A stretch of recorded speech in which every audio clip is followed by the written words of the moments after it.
Alright guys, so it's official. It was funny because I did my video yesterday talking about how I would find out today what was going on.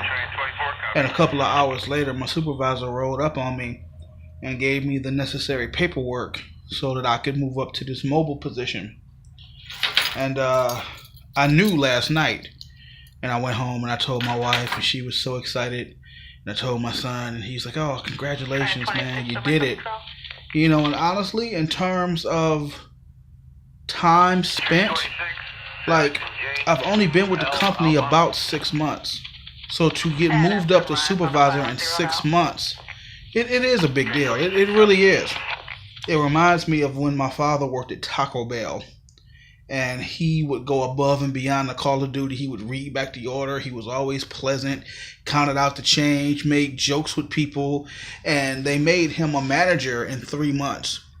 And by the end of the first year, they were trying to make him the general manager. And I was just like, wow, man, why do you put so much effort into Taco Bell? It's just Taco Bell. He was like, no, man, it's the job.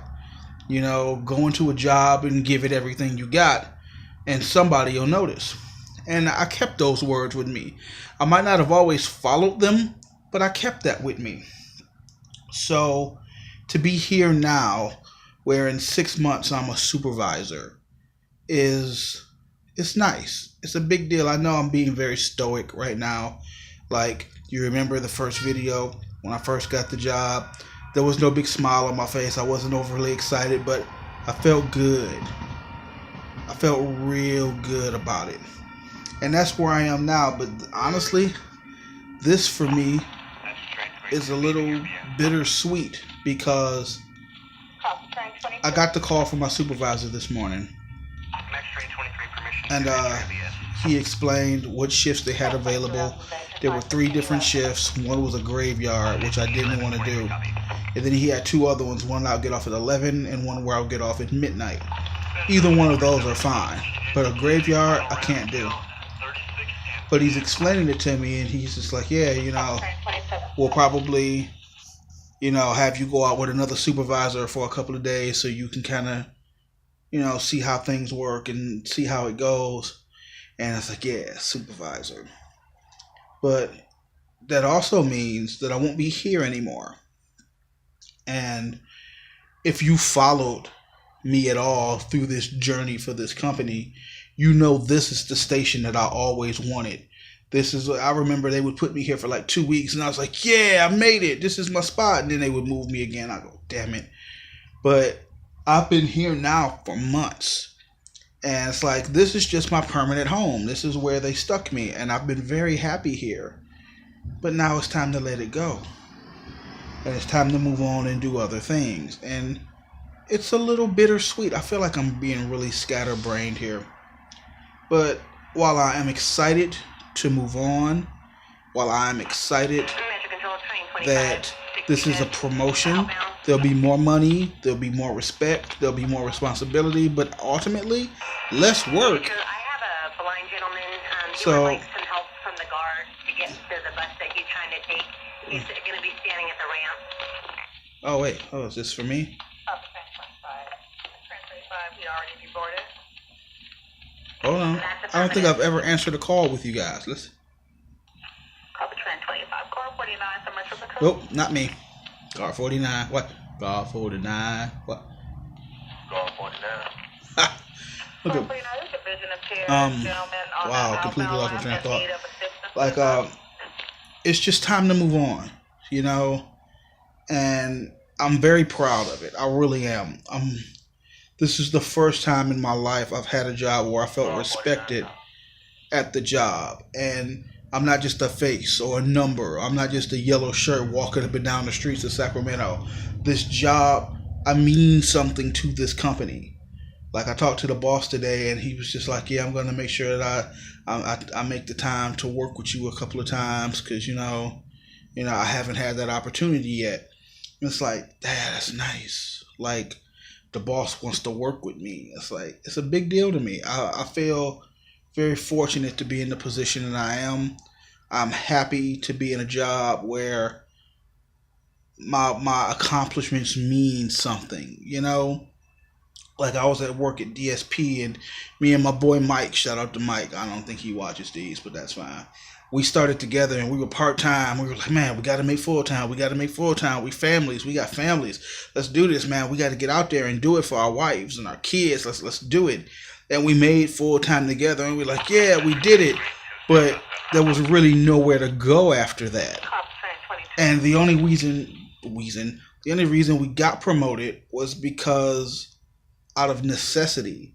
They needed more people full time, and they didn't want to hire more people.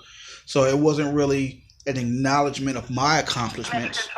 Nobody noticed when I went above and beyond the call of duty. Nobody noticed when I was out there putting in the extra effort trying to help people out.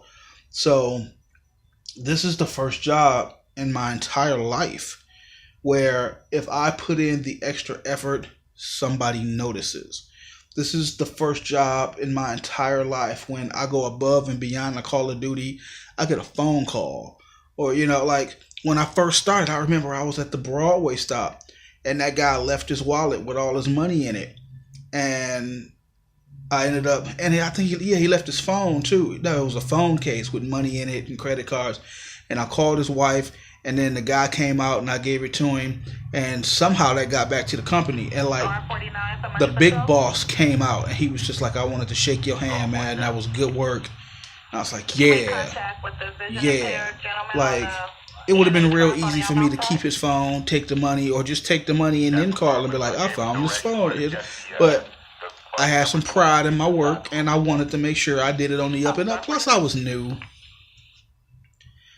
I am scatterbrained, but at the end of the day, I'm excited to be taking the next step in what could be a career for me. Like, there's a whole lot going on with the company as far as like contract negotiations with the people who contract us to do security.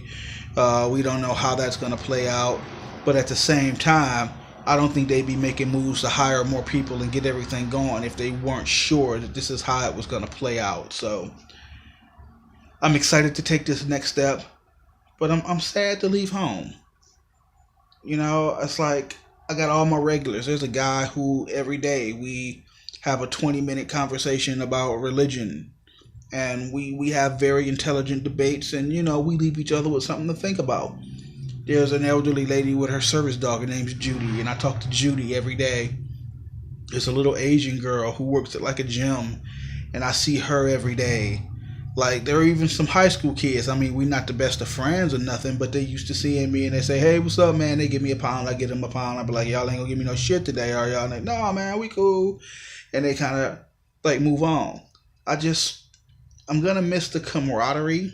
Oh, and especially just here in the break room, as a couple of bus drivers that I talk to often. I'm gonna miss those conversations with them, you know. And it's like, even I wasn't here Monday, and everybody was like, "Oh, hey, where'd Patrick go? Oh man, did you leave already?" So they're gonna be really upset to see me go, and I will also be upset to see me go. But change is important, and I'm being recognized for my efforts, and I feel real good about that. So I guess at some point we gotta leave our comfort zones and do something else, right? Guess it's time for me to leave home.